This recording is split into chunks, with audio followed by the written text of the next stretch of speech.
성경 사무엘하입니다. 사무엘하 제19장 24절부터 30절까지를 받도록 합니다. 구약성경 496페이지에 있습니다. 사무엘하 19장 24절부터 30절까지를 한 절씩 받도록 하겠습니다. 사울의 손자 무비보셋이 내려와 왕을 맞으니 그는 왕이 떠난 날부터 평안히 돌아오는 날까지 그의 발을 맵시내지 아니하며 그의 수염을 깎지 아니하며 옷을 빨지 아니하였더라.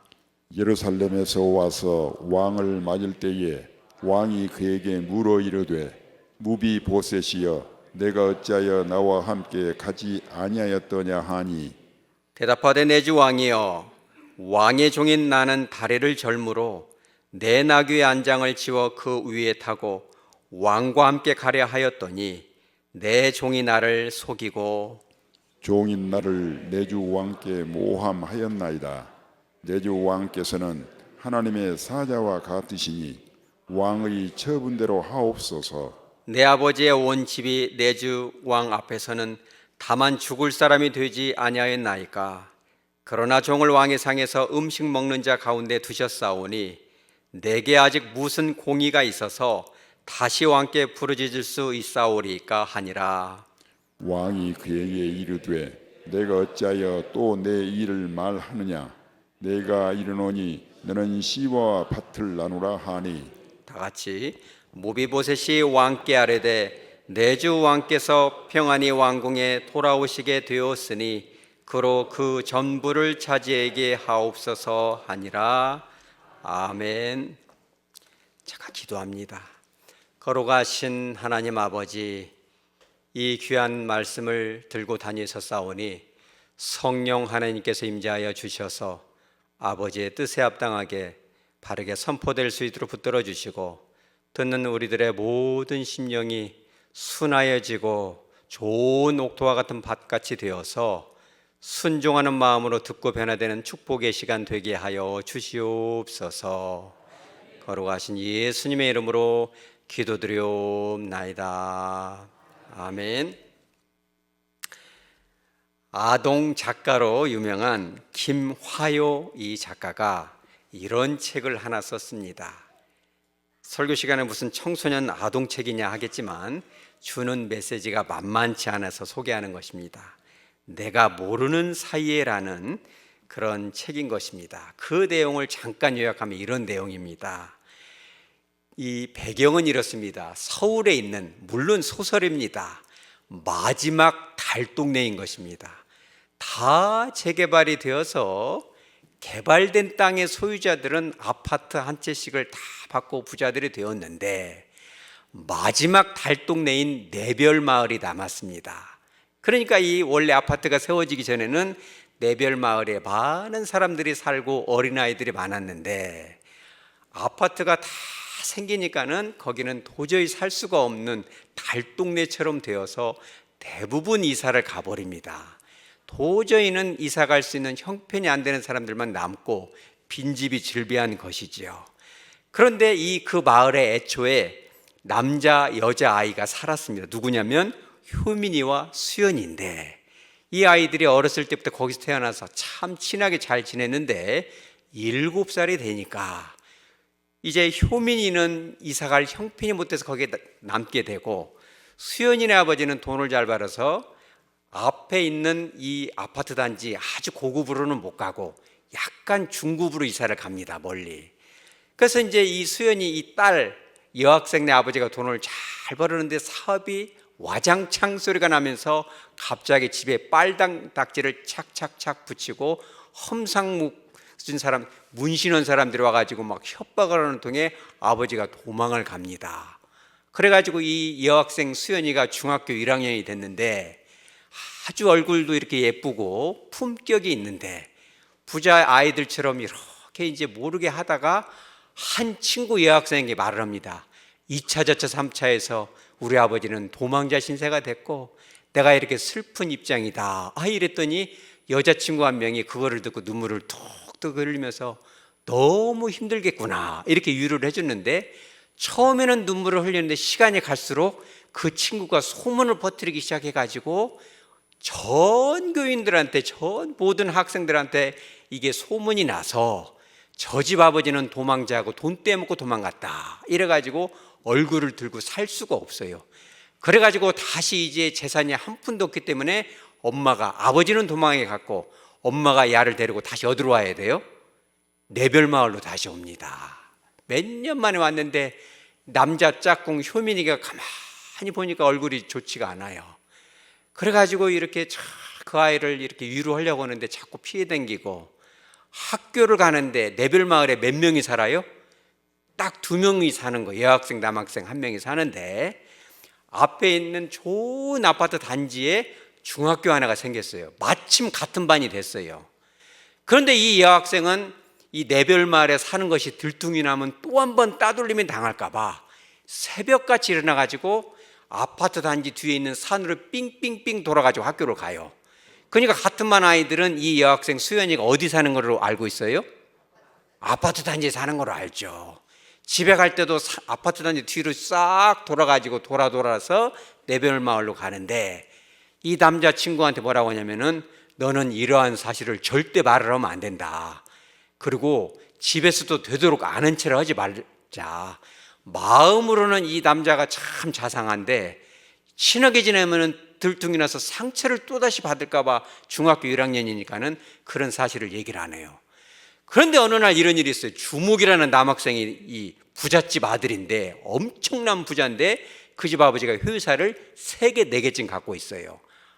아파트가 그 으리으리한 평수가 너무 넓어가지고 애들이 어디로 숨으면 경찰을 불러야 될 정도가 돼요. 왜? 아파트가 어떠니까? 넓으니까. 이건 제가 좀 보탰습니다만은. 근데 어느 날 이제 그 반의 반장을 뽑는데 누가 반장이 되어요?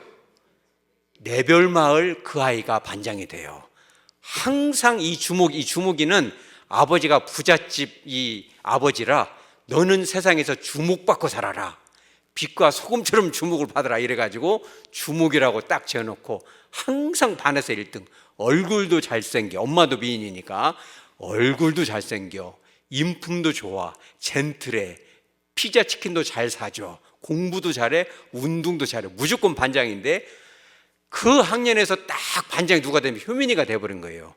내별 마을임에도 불구하고 어찌 그 아이가 반장이 되었을꼬. 그래서 엄마가 아들을 위로하는 차원에서 이제 생일 파티를 거나하게 해줬어요. 마술사를 데려다가 마술을 쫙 하고 레크레이션 강사를 딱 불러가지고 레크레이션까지 해주고 막 생전 보도 듣도 보던 케이크들 말이에요. 딱 보면 벌써 이게 일제, 미제, 독일산 이런 막 과일을 막 쫙 깔아놓는데 이거는 뭐 먹어도 이것은 다 먹을 수가 없는 그런 걸 해놔요. 그렇게 의리의리하게 잔치를 하고 다음날 다 애들을 보는데 너무너무 기분이 좋아요. 반장도 좋고 이 내별마을 효민이 젠틀한 아이가 가난하긴 하지만 반장이거든요. 친구 중에 하나가 이렇게 기부스러고 팔을 못 쓰면 대신 필기도 해주고 왕따 당하는 애기가 있으면 그 아이를 자기 축구팀으로 불러다가 이렇게 띄워주고 아주 따뜻한 아이예요. 그런데 어느 날 그 다음날 이 주무기가 갑자기 막 책상을 두드리더니 교탁을 두드리고 막 화를 내요. 그래서 반장인 효민이가 그랬죠. 왜 이렇게 화가 났느냐 그랬더니 도둑놈들하고는 내가 도저히 학급 생활을 같이 할 수가 없다. 왜 그러냐 물어봤더니 너희들이 왔다 간 후에 우리 엄마 금색 지갑이 없어졌다. 필경 너희들 중에 도둑놈이 있다. 이러니까는 반장이 딱 일어나서 뭐라고 하냐면 너는 증거도 없이 아이들을 이렇게 의심을 했어야 되겠느냐. 확실한 증거 없이 애들을 의심하는 것은 좋은 일이 아니단다 라고 달래니까 뭐라고 하냐면 그럴 리가 없다. 우리 엄마가 말하길 파티 중간에 음료수를 시켰고 분명히 지갑에서 돈을 꺼내서 주고 침대 위에다 놨기 때문에 우리 집에 온 아이들은 너희들밖에 없다. 그러니 너희들 중에 하나가 도둑놈이니 분명 밝혀야겠다라고 막 성질을 내니까 효민이, 다시 말하자면 반장이 다시 한번 얘기합니다. 이렇게 말합니다. 주모가 우리들 중에 한 명이 있을 수는 있겠지. 그런데 이렇게 무섭게 하면 내가 범인이요 누가 말하겠냐. 그러니 조금 진정을 해라. 그리고 이제 중학교 1학년이니까 호기심에 집어넣었다가 못 뺄 수도 있지 않냐. 그러니까 그렇게 하지 말고, 반장인 내가 볼 때는 이 안에는 도둑놈이 하나도 없고, 혹시 그랬다가 할지라도 실수로 그런 것이지 다시 갖다 놓고 싶을 것이 분명하다. 그러니까 한번 기회를 주자. 자수하여 광명차는 게 좋지 않겠냐. 이렇게 말을 하고, 아이들한테는 혹시 너희들 중에 그런 애가 있다면 직접 공개적으로 허위가 미안하다면 카톡을 통해서 고백을 해서 살짝이 갖다 놓으면 주무가 용서해 줄래 안 해줄래? 그럼 용서한다고 해서 안 하겠어요? 한다고 하죠. 한다고 하죠. 주무기는 부야가 가시지 않았는데 효민이 말이 너무나 옳잖아요. 그래가지고 이제 잘 정리가 된 듯 했는데, 반장이 이제 며칠 있다가 학교를 조금 늦게 왔어요. 그날 가만히 보니까 애들이 막 자기를 보는 눈빛이 좋지가 않아요. 책상 위에 처음 보는 금빛 지갑이 딱 자기 책상 위에 있어요. 그러더니 야, 이 도둑놈아, 너하고는 학교를 못 다니겠다. 막 애들이 자기를 잡아먹으려고 그래서 이게 무슨 일이냐 이랬더니 네가 도둑놈이다. 설명을 해봐라. 나는 그런 일을 한 적이 없다 라고 반장이 말을 하니까 어떤 남학생 손을 탁 들더니 뭐라고 하냐면, 내가 우리 엄마랑 아무개 교회 다니는데 전도를 하려면 이렇게 해야 된다고 해서 이렇게 아무개 교회 해놓고 청소를 구역별로 해주는데, 내별 마을이 가난하고 청소를 안 하니까 엄마랑 나랑 토요일 날 저녁에 청소를 쫙 하고 쓰레기통을 비우는데 거기에서 이 지갑이 발견돼서 이런 좋은 지갑이 있냐고 딱 펴니까 너희 엄마, 예쁜 너희 엄마 사진이 있길래 사진 찍어 보내니까 그것이 이것이다. 그러면 내별 마을에는 누구만 살아요? 애들 머릿속에는 반장만 사는. 그러니까 네가 범인이라는 거예요. 그러니까 막 효민이가 막 마음이, 여러분 어떻겠어요? 내가 범인이요 이렇게 말할 수 있어요? 없어요? 없죠. 그래가지고 막 내별 마을에 나만 사냐 이렇게 얘기해야 돼, 안 해야 돼요? 여러분 같으면 그렇게 말할 수 있어요? 없어요? 참, 그렇게 막 내별 마을에 딱 했는데 말이 안 나와요. 왜 그러냐면 앞에서 딱 보니까 그 여학생하고 눈이 딱 부딪혔어요. 그런데 그 수연이가 눈동자가 흔들리고 겁을 잔뜩 집어먹은 표정이에요. 그럼 누가 가져간 거예요? 수연이도 애초에 그걸 가져가려고 가져간 것이 아니고, 그 이제 막 집이 쫄딱 망해가지고 다시 내별 마을로 왔는데 마당 안에 4집 5집이 같이 살아요. 여러분 그런 집 살아봤어요? 안 살아보면 모르죠. 요즘 같은 다가구 주택이 아니고 마당 하나에 여러 집이 사는데 변소도 안 하고 그잖아요.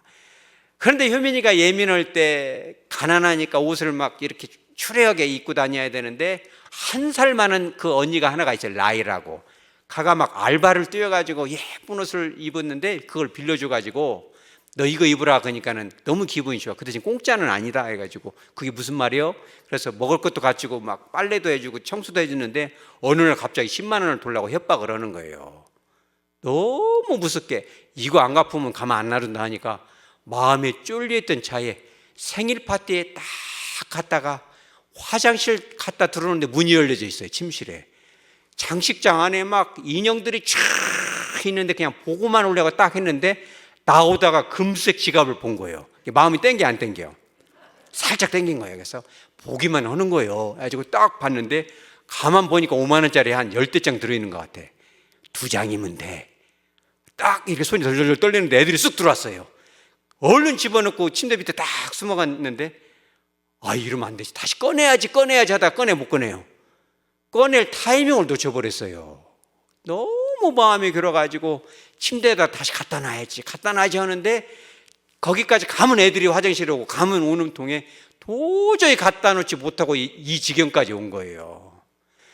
그러니까 효민이가 내별 말에 나만 사냐 이렇게 말해야 돼, 안 해야 돼요? 해야 된다 하면 손 들어보세요.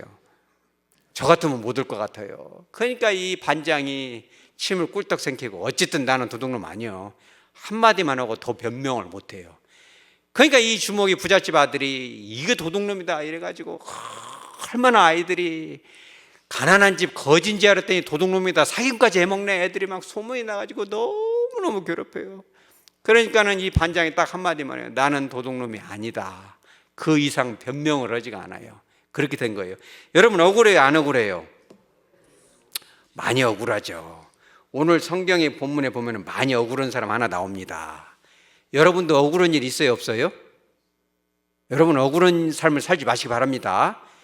그럼에도 불구하고 억울할 수가 있잖아요. 오늘 성경 본문에도 많이 억울한 사람이 하나가 있어요. 그게 누구냐면 우리 따라서 무비보셋. 무비보셋이 누구 아들이에요? 그러죠, 요나단 아들이죠. 만세 영원히 기억될 그 우정이 있다면은 누구예요? 다윗과 요나단이죠. 그러죠. 다윗보다 어찌 보면 요나단이 나이도 많지만 더 성숙하죠. 자기 아버지가 사울 초대왕이니까 그 다음 왕은 누가 돼야 돼요? 요나단이 돼야 맞잖아요. 그럼에도 불구하고 나보다는 다윗이 왕이 돼야 돼. 왜? 하나님의 임재가 거기 있고 여호와께서 그잖아요. 거기다 기름을 부었잖아요. 사무엘을 통해서.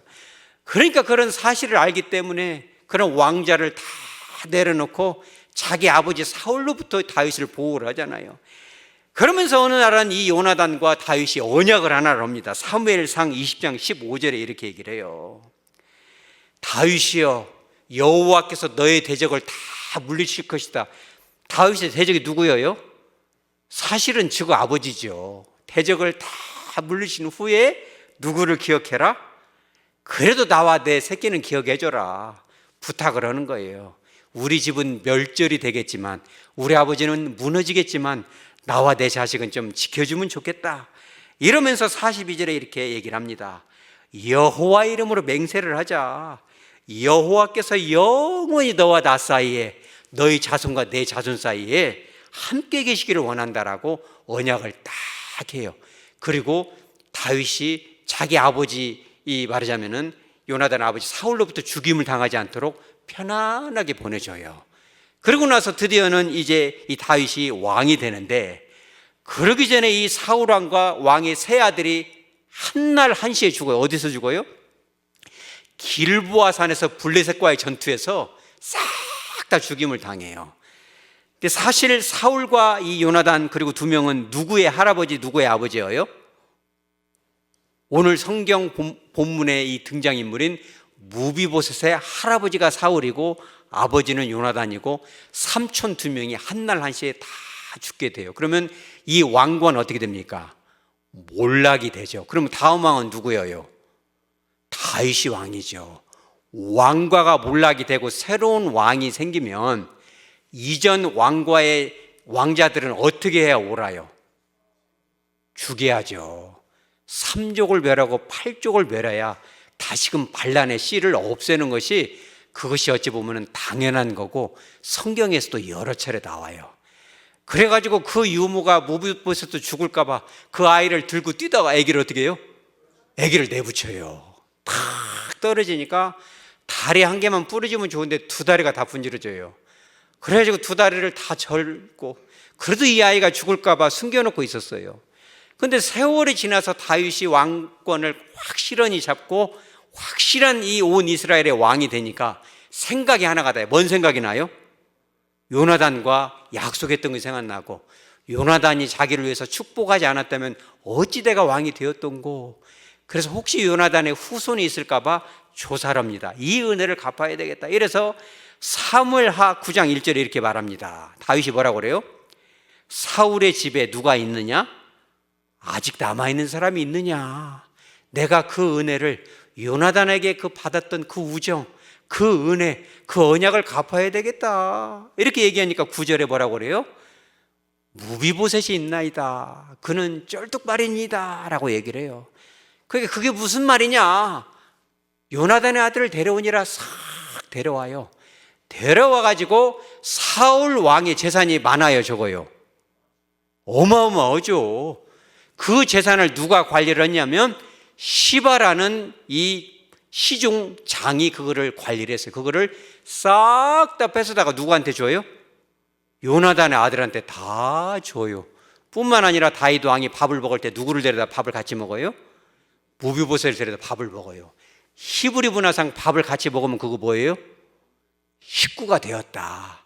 그래서 다윗 왕은 요나단의 아들 무비보셋을 왕자가 같이 여긴 거예요.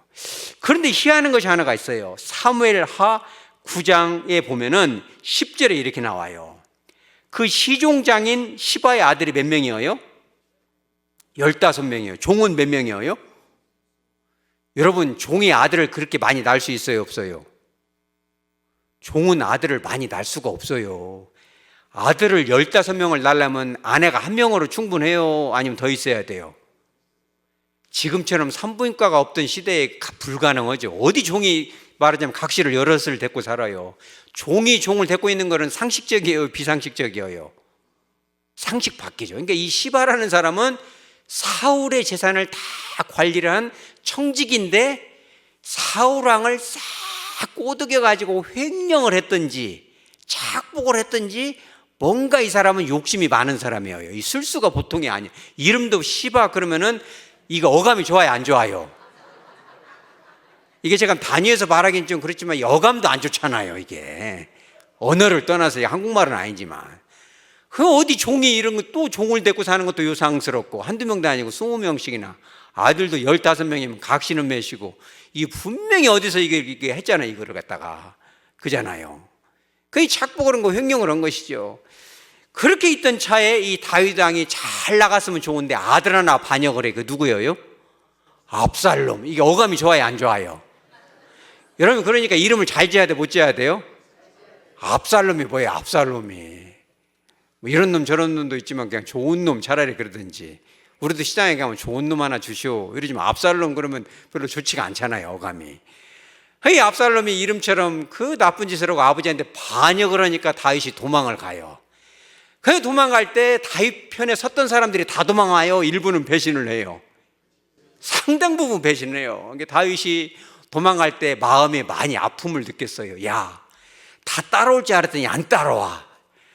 너 그럴 줄 몰랐다. 그럴 줄 몰랐다. 도망을 가는데 그래도 따라온 사람들이 제법 있어서 위로가 되는데 막 가다 보니까 배에서 소리가 나요. 뭔 소리가 나요?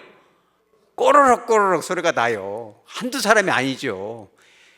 용사들이니까 밥도 어지간히 잘 먹었어요. 배가 고플 때 사무엘하 16장 1절에 한 사람이 등장해요. 누가 등장해요?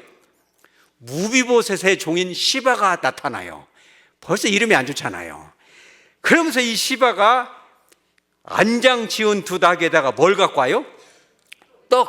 떡을 200개를 갖고 오고 건포도 100송이, 여름과일 100개, 포도주 한 가죽 부대를 싣고 왔어요. 이게 이 먹는 양이 적어요, 많아요?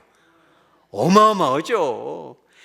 그런데 그것을 어디다가 갖고 왔어요? 나귀에다 가져왔는데 일단 안장 지은.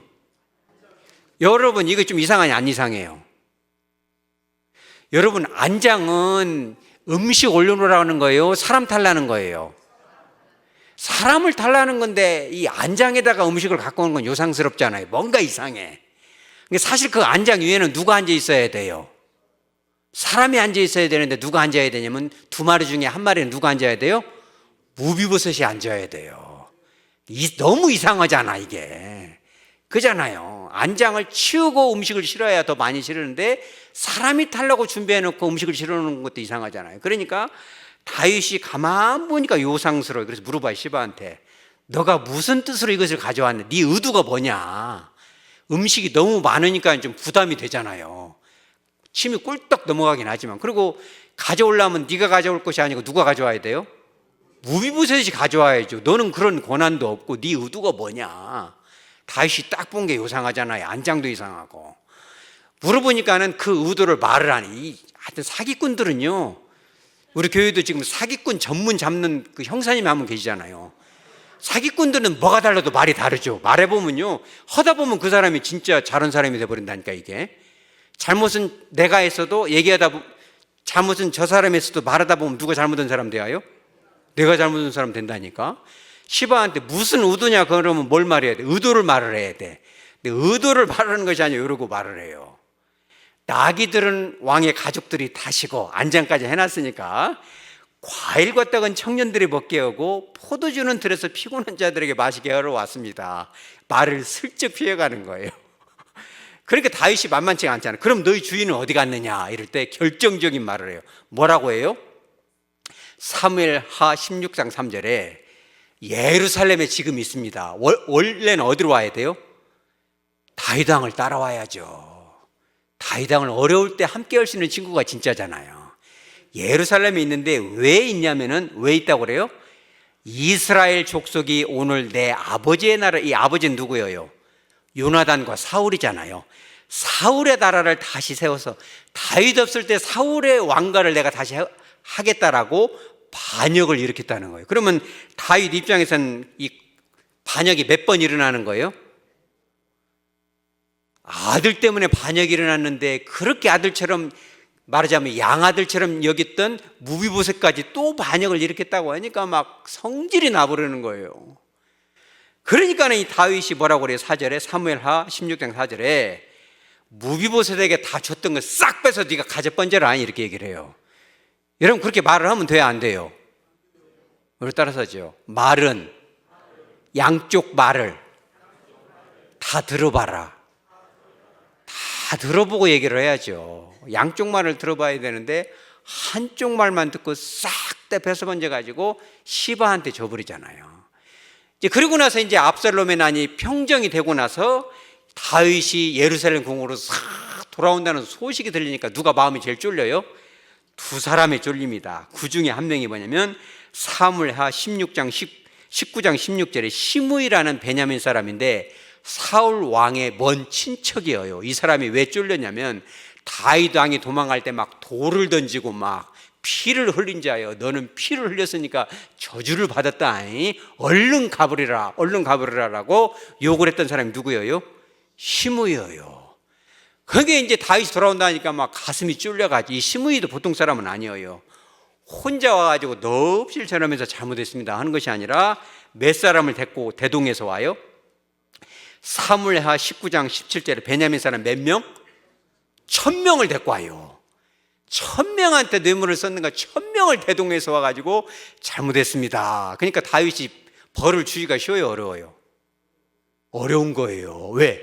이제 막 부하들과 함께 전쟁을 치르고 싹 다 이 반역을 무찌르고 왔는데, 시므이가 욕 한 번 했다고 그거를 죽이려고 하면은 몇 명하고 싸움을 다시 붙어야 돼요? 1000명하고 또 싸움을 붙어야 돼. 베냐민 족속이 보통 사람들이 아니잖아요. 그래서 그것을 용서를 해주고 죽이지는 않겠다, 조건부 맹세를 딱 하는데, 그때 살짝 꼽사리 끼어서 묻어온 인간이 하나가 있었어요. 그게 누구예요? 시바예요, 시바. 우리나라 시바. 벌써 기분이 안 좋잖아요. 1000명 사이에 싹 끼어서 같이 와요, 이 사람이. 그러면서 성경에는 안 나오지만 이 시므이와 베냐민 족속 1000명에게 맛있는 것도 주고, 뭘 줬겠어요? 이렇게 봉투를 줬겠죠. 요즘 시대에 그런 것이 먹혀요, 안 먹혀요? 여러분 잘 모르시는구나. 여러분 뉴스 좀 보세요. 뉴스를 봐야죠. 우리나라 먹으면 물킨다. 먹은 놈이 물키는 거예요. 뭐이든지 먹으면 물키죠.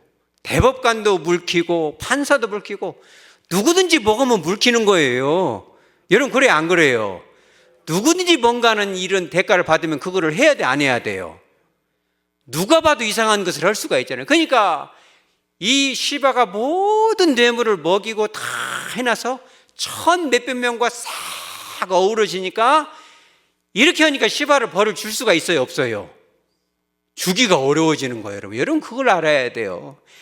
그러니까 이제 이렇게 딱 하고 나니까 이제 마지막 이 오해를 풀어야 될 사람이 한 사람이 남아서, 그게 누구예요? 우리 따라 무비보셋. 그 여러분, 무비보셋이 이런 상황 가운데 자기의 이런 이 정의를 밝히기가 쉽겠어요, 어렵겠어요? 어려운 거예요.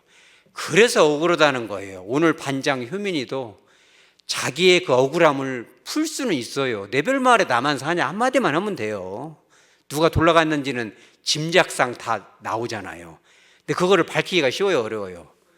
어려운 거예요. 여러분, 이 아버지로서 어머니로서 형제로서 살다 보면, 교회의 한 형제와 자매로서, 그죠, 목회자로서, 그렇죠, 또 사역자로서 살다 보면 하고 싶은 말을 다 못 하는 수가 있어요, 여러분. 억울할 수가 있는 겁니다. 바로 그와 같을 때 오늘 이 성경 본문이 모든 것을 해결하지는 않지만 과연 이와 같은 때에 우리가 어떻게 행동해야 되는지 여러분 보시기 바랍니다. 자, 25절 우리 한번 다 같이 읽어보죠. 다 같이 시작. 예루살렘에서 와서 왕을 맞을 때에 왕이 그에게 물어 이르되 무비보셋이여 내가 어찌하여 나와 함께 가지 아니하였더냐 하니. 이것은 누가 누구한테 물어보는 거예요? 다윗 왕이 무비보셋한테 물어보죠. 너 죽을 사람 살려서 아들처럼 대해줬는데 네가 나를 안 따라온 이유가 뭐냐라고 돌려서 얘기했지만 그게 뭔 말이에요? 너는 뭐다? 배신자고 너는 뭐다? 반역자다. 내가 다 알고 있다. 너는 죽어야겠다. 지금 그런 뜻이에요. 그럼 여러분 그런 억울한 때 여러분들은 어떻게 반응해야 옳을까요? 자, 우리 따라서죠. 삶으로 여러분의 삶을 통해서 증명하시기 바랍니다.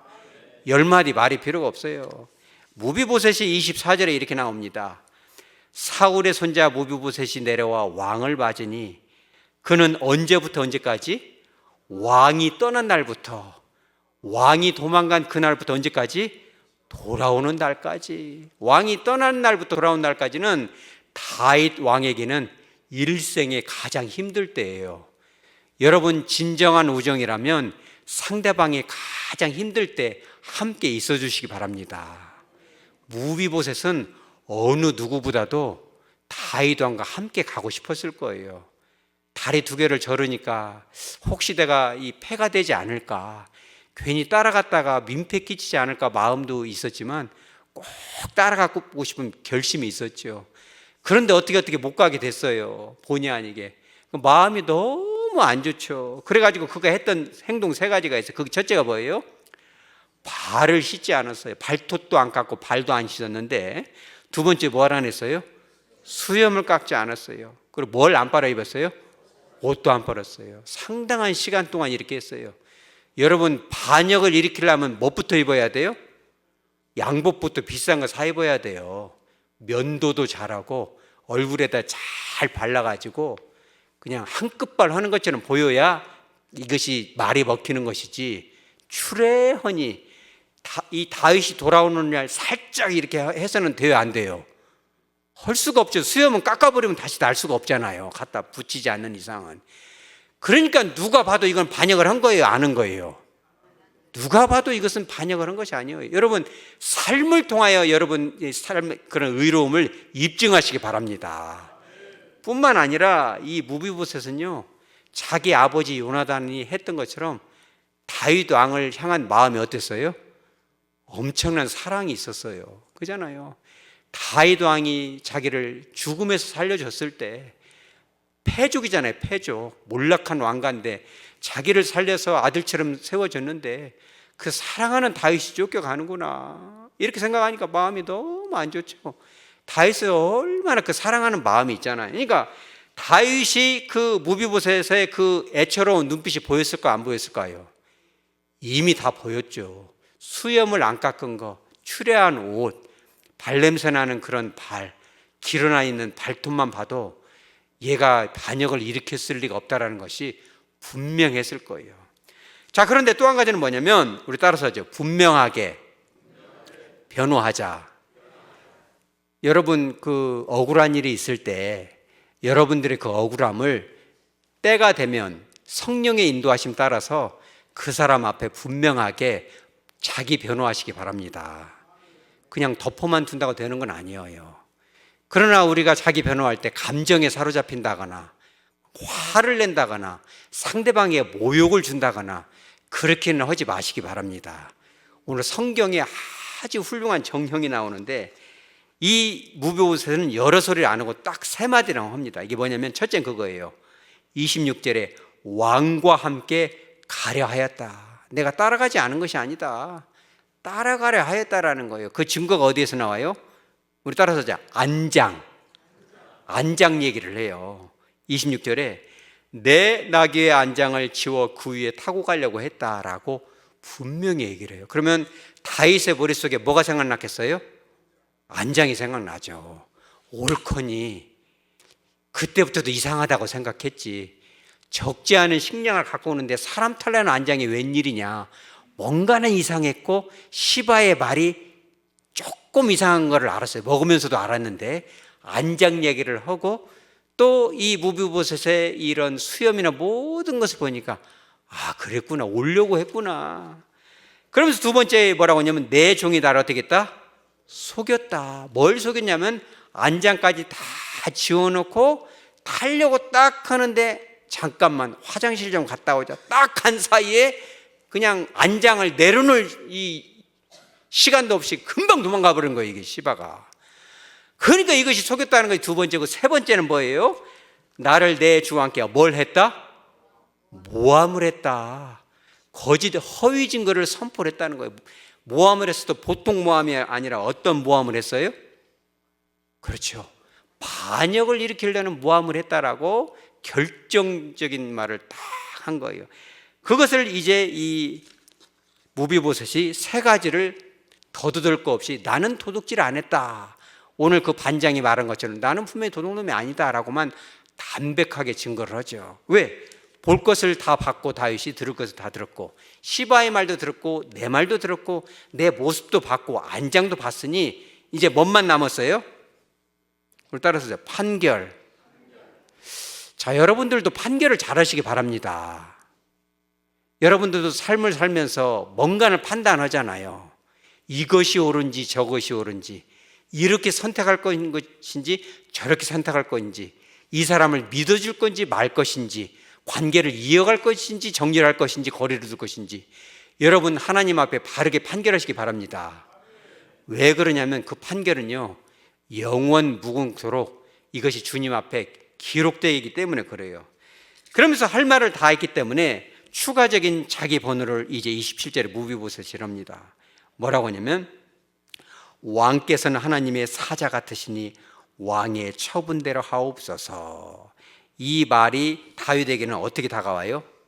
상당한 부담으로 나타납니다. 왜 그러냐면 다윗 왕을 어떻게 표현해요? 하나님의 사자다. 이게 이런 말이에요. 사람은 실수할 수 있고 오해할 수 있고 잘못 판단할 수 있지만 하나님은 실수해요, 안 해요? 실수를 안 하죠. 하나님이 당신을 기름 부어 세웠을 뿐만 아니라 다윗 당신은 천상의 존재 주님 같은 분이니까 실수 없이 판단할 걸로 믿습니다. 잘 처분해 주십시오. 이게 상당히 부담되는 말이에요. 그래서 미국에서도 아주 유명한 말이 있어요. 우리 따라서 Your Honor. 좀 어려운 거 하지만 다시 한번 따라 Your Honor.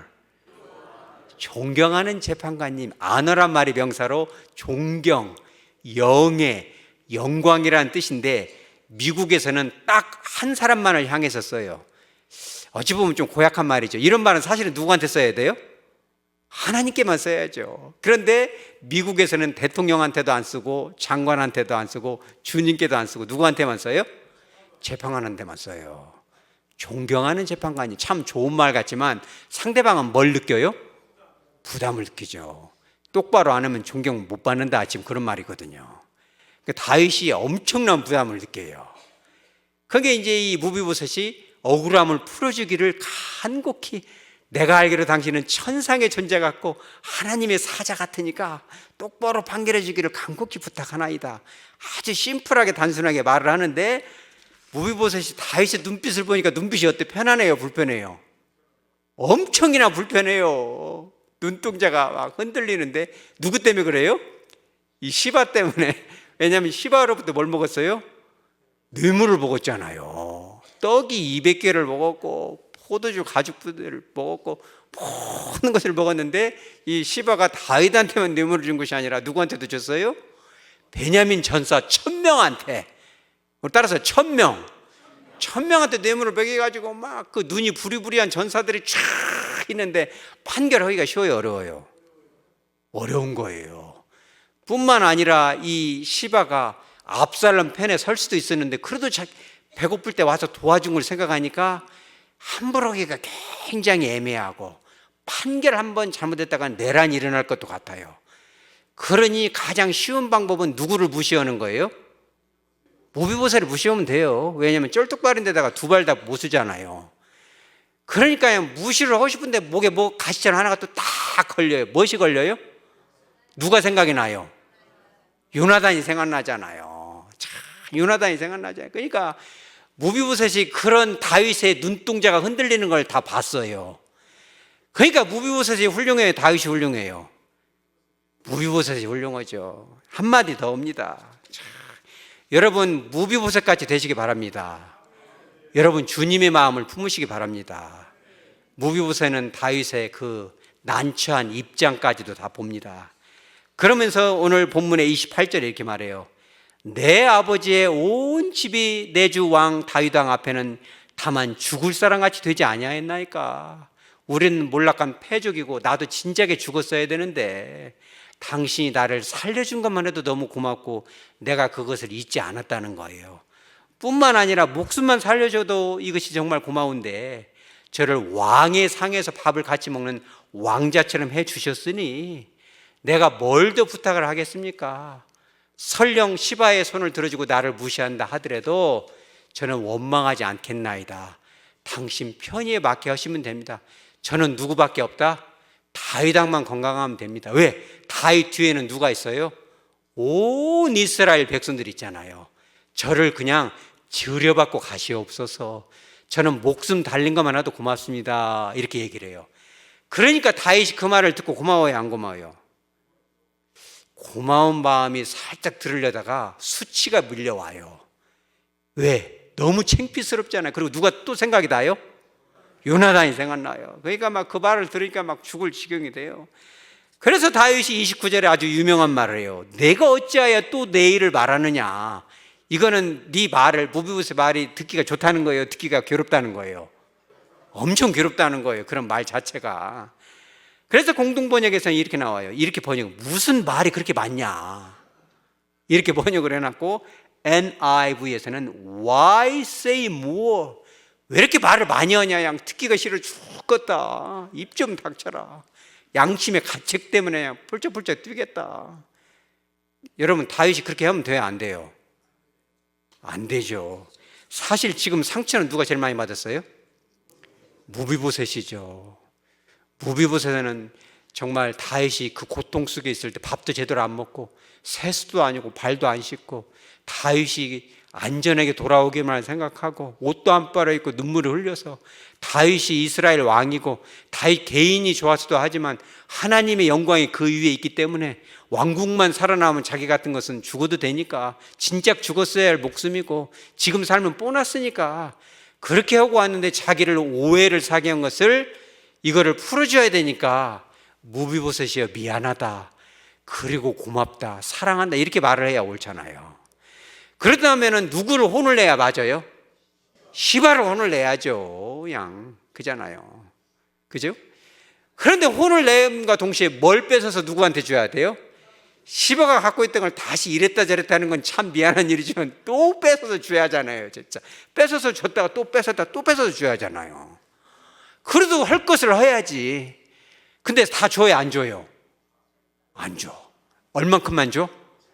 절반만 줘. 그리고 시바를 혼을 내, 안 내? 안 내. 이런 판결이 어디가 있어요? 어처구니가 없죠. 여러분 어처구니가 있어요, 없어요?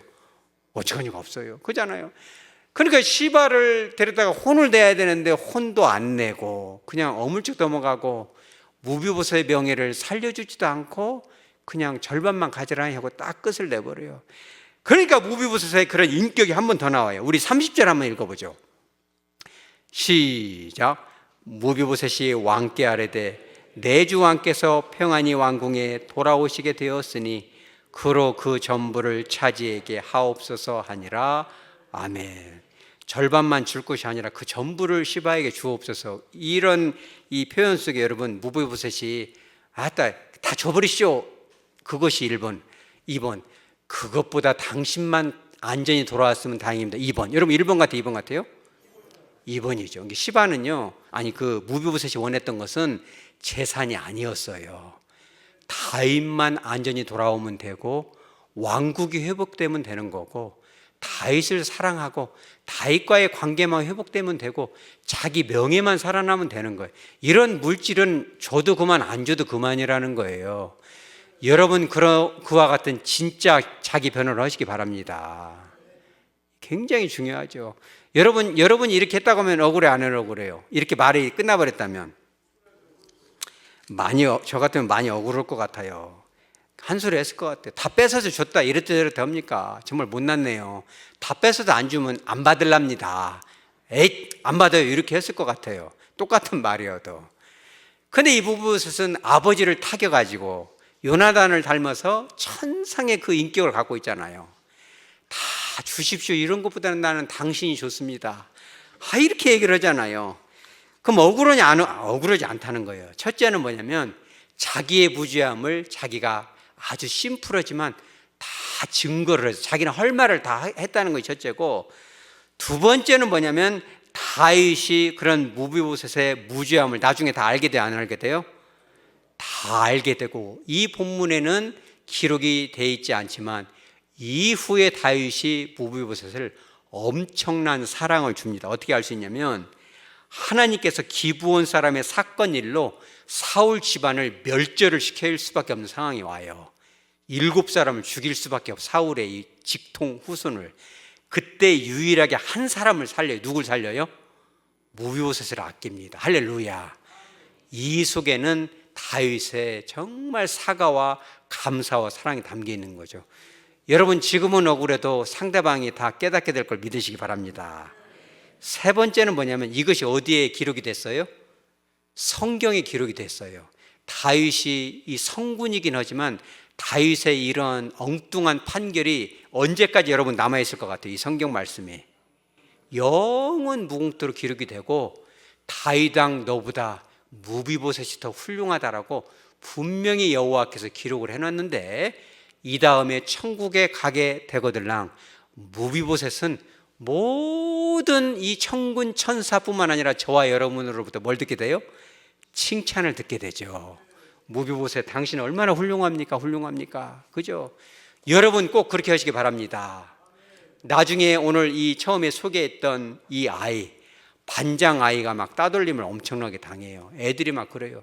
야, 뻔뻔하기가 이럴 데 없다. 야, 멘탈 갑이다. 이러면서 막 괴롭히는데, 어느 날은 미술 공작 시간이 다가와 그림 그리는 애들이 장난치다가 칼에 손을 크게 반장이 비어버려요. 막 피가 선혈이 뚝뚝 떨어집니다. 선생님이 깜짝 놀랐는데 애들이 그래요. 장난이었어요. 그런 장난이에요, 장난 아니에요? 장난이 아니에요. 막 피가 뚝뚝 떨어지는데 누구 마음이 제일 아파요? 여학생 마음이 너무 아파요. 장난이 아니었어요라고 크게 말을 해버려요. 그러면은 이제 그것이 뜰퉁이 나요, 안 나요? 결국은 뜰퉁이 날 수밖에 없죠. 그 여학생이 했던 일이 더 이상은 안 될 것 같아요. 그러니까는 반장이 다시 한번 나서요. 애들 장난이었어요, 선생님. 장난에 그랬어요. 그지만 손을 너무 많이 뱄으니까 보건실로는 가야 될 것 같아요. 그랬더니 애들이 그래요. 도둑놈이 네가 아직도 착한 체 하냐고 막 아직도 욕을 해요. 그랬더니 어떤 애가 야, 반장이 너를 감싸줬는데 네가 뻔뻔하게 그렇게 하냐 그래요. 그러니까 이 여학생 효민이가 이 주모기한테, 부잣집 아들한테 말을 할 말이 있다. 그러면서 딱 학교 뒷편에서 말을 해요. 나도 내별마을에 살아라고 얘기해요. 그게 무슨 상관이냐? 사실은 내가 도둑질을 했어. 내가 나쁜 여자야. 그렇게 얘기를 합니다. 그러면서 뭐라고 하냐면 2차 저차에서 원래는 안 그러려고 했는데 이렇게 왔다. 내가 휴대폰 다 팔아가지고 너 갚아줄 테니까 단톡방에다 올려라. 반장은 도둑놈이 아니고 내가 도둑놈이라고 대신 올려줘라. 휴대폰을 팔아가지고 내가 돈을 내일 모레 줄 테니까 경찰서에 신고해도 할 말이 없다. 눈물이 뚝뚝 흘리면서 얘기를 해요. 나 진짜 나쁜 여자지? 하면서 다 얘기를 해요. 그러니까 이 주목이 부잣집 아들이 카톡에다 올려요. 다 반장은 도둑놈이 아니야. 그 애들이 그래. 그럼 누가 도둑놈이야? 그랬더니 그건 밝힐 수가 없어. 그럼 반장이 너무 억울하지 않아? 반장이 그걸 따라서 반장이 그것을 원치 않아. 반장이 처음부터 그 아이를 감싸려고 마음을 먹었으니 지금도 원치 않으니까 분명히 도둑놈은 반장이 아니란 것만 말해줄게. 이렇게 얘기해서 정리가 되고, 그리고 나서 이 주목이가 어디로 올라가요? 내별마을로 가는 거예요. 야, 진짜 친구가 여기 있구나. 여러분, 말씀을 정리합니다. 인생을 살다 보면은 여러분 억울한 일을 만나요, 안 만나요? 억울한 일을 많이 만나요. 이런 책도 있어요. 그 사람은 왜 사과하지 않을까? 이 윤사람이라는 작가가 이걸 썼는데 이 책을 한번 보여줘 보세요. 이 책을 쓴 목적이 이거예요. 나를 억울하게 만드는 무례한 사람들을 과연 어떻게 대처하는 것이 지혜로울까? 여러분 이런 책도 한번 읽어보시기 바랍니다. 이런 상담 심리도 필요한 거예요. 그죠? 억울한 사람이 얼마나 많았으면 이런 걸 썼겠어요. 그런데 여러분 우리는 이런 방법도 좋지만 그런 일을 만났을 때 성경적인 인도를 받으시기 바랍니다. 여러분 억울한 일이 있다면 첫째는 삶을 통해서 하나님이 여러분과 함께 하심을 입증하시기 바랍니다. 두 번째는 뭐 하냐면 과하지 않은 한두 대에서 분명하게 여러분 자신을 당당하게, 담담하게, 심플하게 증명할 수 있으시기 바랍니다. 그렇게 했다면 세 번째 이거 누구한테 맡겨야 돼요? 여러분 하나님께 맡기시기 바랍니다. 그러다면은 이 땅에서도 하나님께서 그 억울함을 풀어주실 뿐만 아니라 여러분의 그 성숙한 인격과 그 신앙, 그 아름다운 열매들을 영원 무궁토록 누가 기억해요? 하나님이 기억하시는 거예요. 뿐만 아니라 천군 천사가 기억을 하고 무비보셋의 그 선행을 저와 여러분이 성경을 통해서 다 목도했던 것처럼 모든 만민이 그것을 인정하고 이 다음에 우리가 천국에 갔을 때 아브라함도 여러분에게 올 거예요. 2025년 5월 5일 그때 억울했었지. 그래도 그때 참아준 걸 너무 고마워. 내가 그 원형 경기장에서 너희들의 그런 모습을 다 보았단다. 여러분 그런다면 우리가 영원한 천국에서 심심하지 않고 얼마나 교제할 거리가 많겠어요. 그와 같은 천상에서든 이 땅에서든 풍요로운 삶, 억울함을 넘어서 만족하는 삶이 저와 여러분의 것이 되어지기를 주 예수의 이름으로 축복합니다. 아멘. 다 같이 찬송가 481장을 부르십니다.